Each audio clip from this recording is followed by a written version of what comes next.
Sveiki, mielieji. Smagu vėl su jumis susitikti.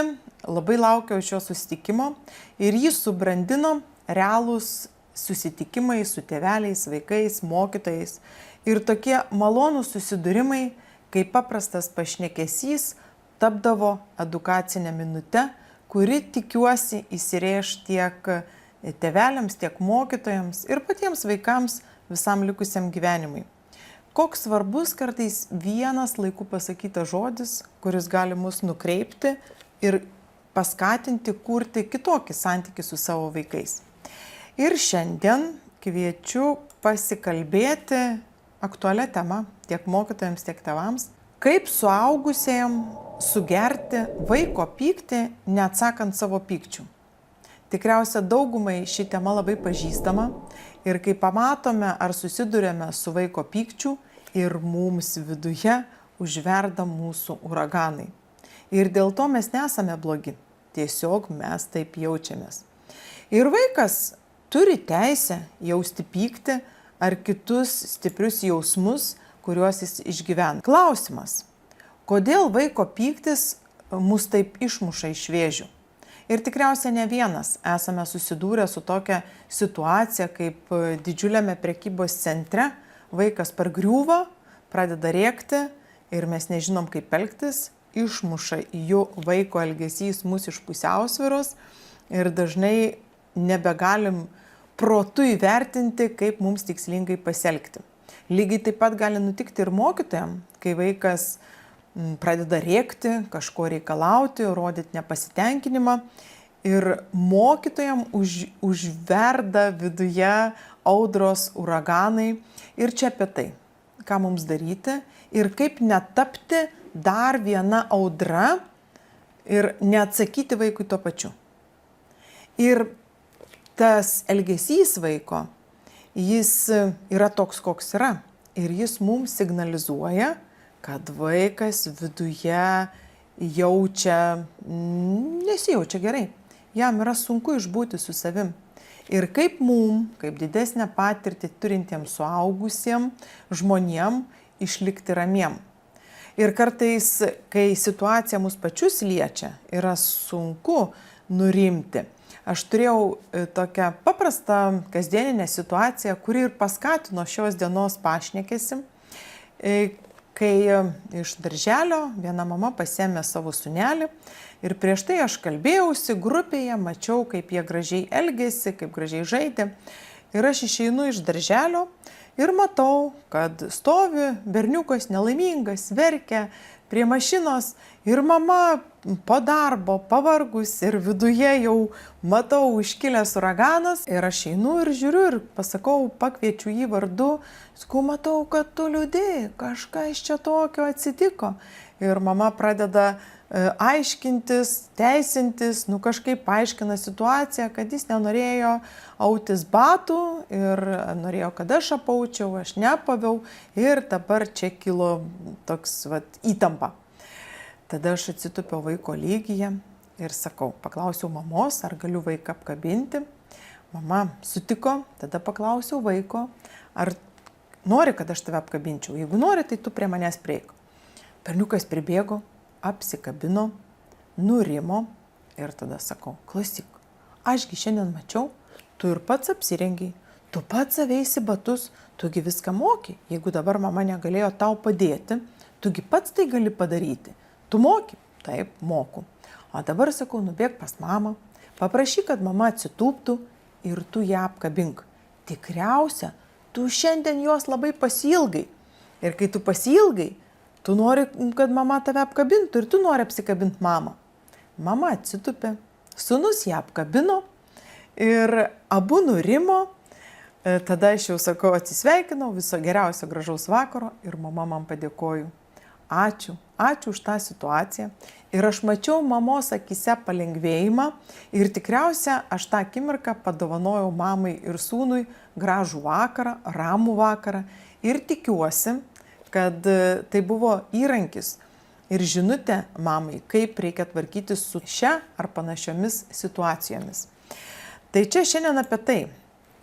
Ir emocija nėra blogas elgesys. Tai signalas, kad vaikui sunku. Ir pirmiausia, mes turim susidūrę su šia situacija, žiūrėti į tai, kad tai yra signalizuojantis vaiko elgesys apie tai, kad vaikas jaučia pyktį, kad jis viduje jaučiasi blogai. Tas jausmas, kuris jam kilo, jis yra teisėtas, kad visi mūsų jausmai, kurie mums kyla, yra organiški. Ir jeigu mes suaugę išmoksim priimti vaiką ir jo jausmą, tai mes savo siūsim žinutę, kad taip, vaikas man kažką nori pasakyti, kad jam viduje yra labai sunku su savimi išbūti. Ir kad ta emocija yra tarsi dūmų detektorius, kuris mums signalizuoja apie tai, kad vaiko viduje gaisras, kad vaikas tokiu būdu prašosi pagalbos, kad padėtume nuraminti jo vidinį gaisrą. Jeigu mes tai suprasim ir atpažinsim, kad tie jausmai, kurie kyla ir mūsų viduje, tas dūmų detektorius jau užsidega, tai ką turim išmokti, padėti savo dūmų detektorių į šoną ir galvoti apie vaiką ir taikyti tokius paprastus žingsnius. Kad vaikas galėtų nusiraminti ir galėtų tikslingai veikti, tai jis pirmiausia turi nurimti. O ką mes automatiškai darom? Mes pradedam vaiką mokinti. Tu negali taip rėkti, tu negali taip elgtis, netinkamai su manim kalbi, rėkimas nepadės. Pradedam aiškinti taisykles, moralizuoti, mokinti vaiką tinkamo elgesio, įvesti taisyklių pasaulį. Šiuo momentu tai ne apie tai. Tai rodo, kad mes leidom savo prabangą rodyti savo emocijas, bet mes nesugebam atliepti vaiko emocijų. Ir mums mūsų emocijos trukdo parodyti vaikui empatiją. Tai pirmas dalykas, ką mes turim padaryti, jeigu norim vaiką išmokinti tinkamai reikšti emocijas, tai pirmiausia yra ryšys, tada mokymas. Žinau, be galo sunku tai padaryti, bet kai vaikas netinkamai elgiasi, mūsų pirmas tikslas padėti jam nurimti. Arba apsikabinti, arba pasakyti, kad aš matau, kaip tau yra sunku, aš matau, kaip tu pyksti, matau, koks tu įniršęs, matau, koks tu nekantrus, ar matau, kad tu manęs nekenti, gali ir taip nutikti.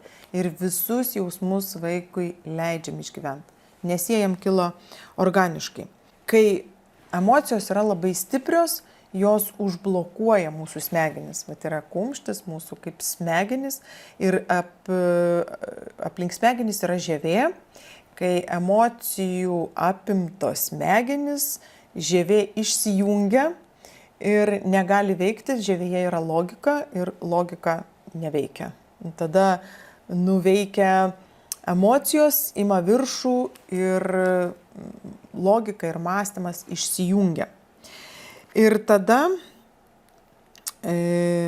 valdo emocinės smegenys, tai limbinė sistema, kuri, vaikas dar nėra tiek įgūdžių išugdęs, kad galėtų jas suvaldyti, o mes suaugę turim padėti jam išmokti. Tai pirmiausia kažkoks fizinis veiksmas, apkabinimas, gero žodžio pasakymas, su tikslu, kad padėtų vaikui nurimti, kad jis galėtų jungti logiką. Kita tokia labai graži situacija, kur ne per seniausiai įvykusi, kur tėveliai atvedė į konsultaciją jautrų berniuką, kuriam 5 metai, jis turi sesutę vyresnę. Ir iš pradžių taip nejaukiai atėjo, laikėsi už mamos rankos ir kai pasakiau, jam atsitupiau jo akių lygį ir pasakiau, kad taip, tikrai taip, tu pas mane pirmą kartą, tu nežinai, kur atėjai, tu nežinai mano aplinkos, manęs nepažįsti, tau šiek tiek dabar nejauku. Bet kai mes susipažinsim, aš tau pažadu, kad tikrai mes praleisim smagiai laiką. Ir taip nedrąsiai užėjo pas mane į kabinetą, mes pradėjom kalbėtis, paklausiau mamos, pasakiau mamai, kad aš norėčiau pasikalbėti su sūnum viena, tik nežinau, ar jisai sutiks, kad paklausiau, ką jis mėgsta, ar jis mėgsta piešti, šokti, dainuoti, ar konstruoti. Pasakė, kad mėgsta konstruoti.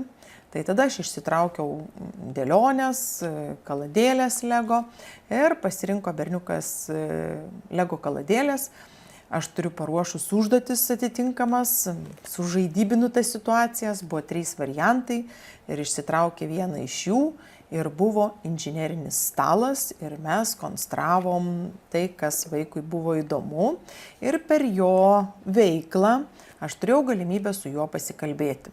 Kai mes įsikalbėjom, papasakoju apie tas situacijas, kaip gražiai su sesute jie žaidžia, kaip dalinasi, kokios yra gražios taisyklės, bet kartais sunku pasidalinti, taisyklės visą žino ir kai apima stiprus jausmai, pradeda rėkti. Tai mes su juo susitarėm, kad kai kitą kartą, kai sesutė iš jo atims žaislus, kai jam trukdys žaisti, kad jis pasakys žodžiu, burna pasakys, kad prašau neatiminėti, žaiskim kartu. Jeigu paims, tai jis susiras kitą žaisliuką. Jeigu taip nutiks, kad vis tiek jis pradės rėkti, tai tada susitarėm su mama ir tėveliu, kad kai jie įeis į kambarį, primins jam ir sesutei, kad reikia dalintis, žaisti tyliai. Vieną kartą, jeigu toliau jiem nesiseks, tada tie žaisliukai bus paimti ir išnešti į kitą kambarį. Ir viskas tai tinka, papasakoju, kad panašiai mama su tėveliu taip ir daro, paklausiau, ar tai veiksminga. Berniukas patikino tikrai taip, veiksminga, paskui ištinkamą elgesį, mes galim susigrąžinti iš garažo tuos žaisliukus. Labai svarbu tai, ką sutarėm su tėveliais, kad ir tėveliai neįsikištų į vaikų tarpusavio santyki, neprovokuotų jų tolimesnių ginčų tarpusavyje, bet jeigu taip aptarė, kad vaikai žaidžia dviese ir jeigu jiem nepavyksta susitarti, vieną kartą ateina, padeda, primena, antrą kartą, jeigu toliau tos emocijos tik kyla į viršų, ateina, padeda nusiraminti ir tai, ką sutarė, kad tuos žaisliukus paima ir jie palauks iki kitos dienos. Ir toks prasmingas pašnekesys, mes tiek daug konstravom, tiek daug kalbėjomės. Tada pats berniukas pasiūlė nusiraminimo būdą, kad jis gali, kai jam norėsis rėkti, kad nerėktų, nueit pas tėvelį ir mamą ir pasakyti, aš noriu apkabinimo, man reikia nusiraminimo. Aptarėm netgi tuos variantus, jeigu tėčio ir mamos nebūtų kambaryje, tai jis turi minkštą žaisliuką, kurį gali apsikabinti. Ir tada perėjom prie pokalbio darželyje, kaip jis gali savo padėti. Kai aš jam uždaviau šitą klausimą, jis man puikiai atsakė, aš galiu prieiti prie mokytojos. O sakau, jeigu mokytojos nebus, sakė, ten yra 2 mokytojos, tada aš prieisiu prie kitos mokytojos. O sakau, jeigu taip nutiktų, kad tuo metu nebus nei vienos mokytojos, jis nešasi į darželį žaisliuką, bet į grupę tų žaisliukų neštis negalima. Sako, aš tuos savo atsineštą minkštą žaisliuką palieku rūbinėliui. Tai variantas nueiti į rūbinėlę, apsikabinti ir tada grįžti į grupę. Visus variantus apkalbėjom ir man buvo tas džiugu, kad pats vaikas tai pasiūlė. Ir daug kartų jis šypsojosi, kalbėjo apie tai, kaip savo padėti. Ir kai mama sugrįžo, buvo nudžiugusi, kai vaikas pasakojo tai, ką mes susitarėm, buvo laimingas, tai pasakojo su šypsena. Ir išeidamas dar man net pasakė, mes ten sutarėm, kur yra pirkti geri kinderiai su mini krafto žaisliukais viduje. Sakė, aš tau paskambinsiu, pasakysiu, kur tokius kinderius pardavinėja. Ką reiškia, kai vaikas pasitikė, kai jaučiasi saugus, jis tada gali įdarbinti savo logiką, o paskui jau sekantys žingsniai, kaip padėti jam, kuo greičiau nusiraminti, kai yra apimtas stiprių jausmų. Ir tada jis gali pradėti mokytis kontroliuoti savo veiksmus. Auksinė taisyklė. Pirmiausia ryšys, tada mokymas. Tai jeigu mes pradedam moralizuoti vaikui, kai jis yra apimtas stiprių jausmų, atsiminkim, kad mūsų žodžiai jam yra tarsi fonas. Jis jų negirdi. Kol mes nepadedam jam nusiraminti, tol tai neveiksminga ir tai nepadeda vaikui. Aš tikiuosi, jūs įtikinau savo pavyzdžiais, kad labai svarbu pažinti vaiko emocijas. Ir jeigu jum jaučiat, kad reikia viduje pastiprinimo, kad trūksta žinių, kaip tai padaryti, mes turim paruošę pozityvios tėvystės platformą, kaip užauginti laimingą žmogų. ir jūs ją galite rasti www.ugdykimkartu.lt ir ten yra 7 ir 8 tema. 7 temoje kalbama apie vaiko jausmus ir ką jie mums sako, o 8 temoje kaip atpažinti savo jausmus, juos priimti ir pasirūpinti savim. Tai pirmoje daugiau atpažinsit vaiko jausmus ir emocijas, o antroje daugiau galėsit pasigilinti ir panalizuoti save, kas vyksta su manimi ir kodėl aš negaliu ramiai priimti vaiko jausmus, padėti jam nusiraminti ir su juo toliau kalbėtis. Šiek tiek apie įrankius ir kaip praktiškai padaryti, kai vaikas netinkamai elgiasi ir kai jo įsijungia signalizacija apie tai, kad jam yra sunku išbūti su savo jausmais. Tai tokie pirmiausia iš mūsų apkabinimas, palaikanti žodžiai, aš tave girdžiu, aš matau, kad tau dabar labai pikta ir aš esu su tavim. Tai pirmiausia, priimam visus vaiko jausmus. Ir tada vaikas supranta, kad mes ne prieš jį, mes esam su juo. Tas labai padeda nusiraminti. Įvairios situacijos, matau, kad liūdna, kad pikta, kad tu manęs nekenti ir tiesiog išlaukti, išbūti. Jeigu vaikas sako, kad aš nenoriu dabar apsikabinti, gerai, pabūkim šalia, aš galiu šalia tavęs pasėdėti, galim paklausti vaiko, kaip aš tau galėčiau padėti. O kartais ir nieko sakyti nereikia, tiesiog pabūt šalia. Esminis momentas, kaip mes savo turim padėti, kad irgi neužsikurt to viduje esančio ugnikalnio. Tai labai veiksminga padaryti pauzes. Tiesiog patylėti. Jeigu jaučiu, kad mano emocijos kyla iki negalėjimo, tai aš pauzę padarau, patyliu, nieko nesakau. Ir tik tada pasiūlau kažkokį nusiraminimo veiksmą, apkabinimas, pasakymas. Bet kad padėt savo nurimt, turit susirasti savo būdą. Įkvėpti, iškvėpti. Per iškvėpimą ateina atsipalaidavimas. Tiesiog paprasti metodai. Pažiūrėti per langą, kad nukreipt savo mintis. Pasiklausyti, kokie garsai aplinkui. Nukreipt mintis į kitką, ne į vaiko riksmą, ne į vaiko netinkamą elgesį. Ir nieko nesakyt vaikui, išbūt ramiai ir tik tada pagalvot, ką aš galiu tokio pasakyti, kad priimti vaiko jausmą. Ir kad vaikas suprastų, kad aš ne prieš jį, bet aš su juo. Nu ir žinoma, tai gali padaryti tik tada, kai tu esi pailsėjęs, kai tu esi ramus, kai tu užsiimi savo emocinę higieną. Tu negali įpilti vandens iš tuščio indo. Jeigu mes patys viduje esame tušti, jeigu mes neturim tų resursų savo viduje, kuriais galėtumėm pasidalinti su vaikais, tai pirmiausia, mes juos turim papildyti. Turim pasirūpinti savo emocinę higieną, emocinę gerovę, kad galėtumėm padėti vaikam. Apibendrinant, tokie žingsniai būtų priimti vaiko jausmus, visus vaiko jausmus, leisti ir padėti jam juos išjausti. Jeigu vaikas nori paverkti, per ašaras irgi išeina stresas, leisti jam tai padaryti.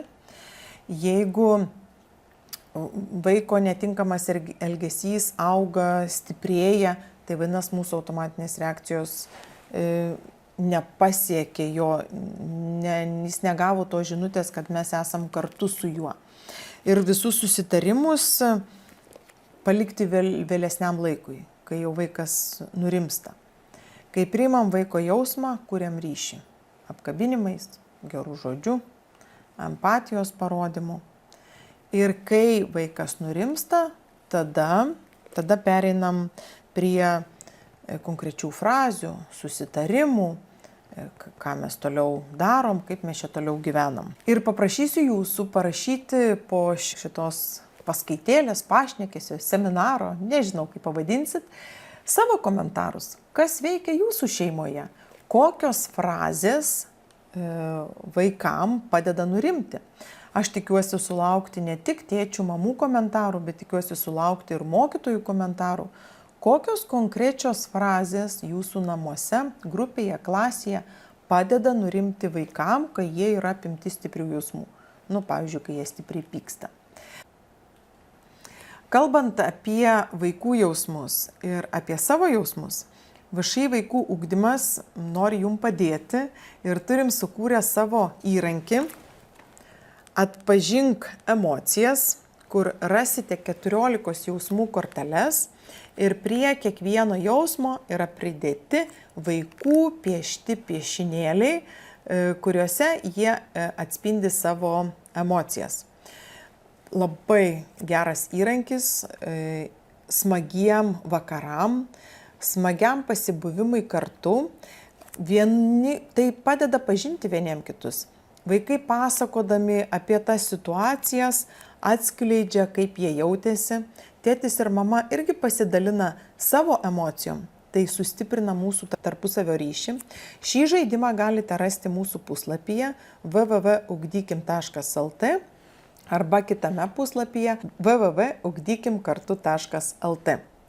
Tai linkiu jums prasmingo laiko bendraujant ir kurkite tokius prisiminimus vaikų gyvenime, kurie išliktų ilgam, kurie ir po 20 metų suteiktų vaikam ramybę ir būtų ta užuovėja, įkvėpimas ieškoti ir kurti ramybę savo viduje ir perduoti savo vaikam tą ramybę, kurią jie pasėmė iš jūsų.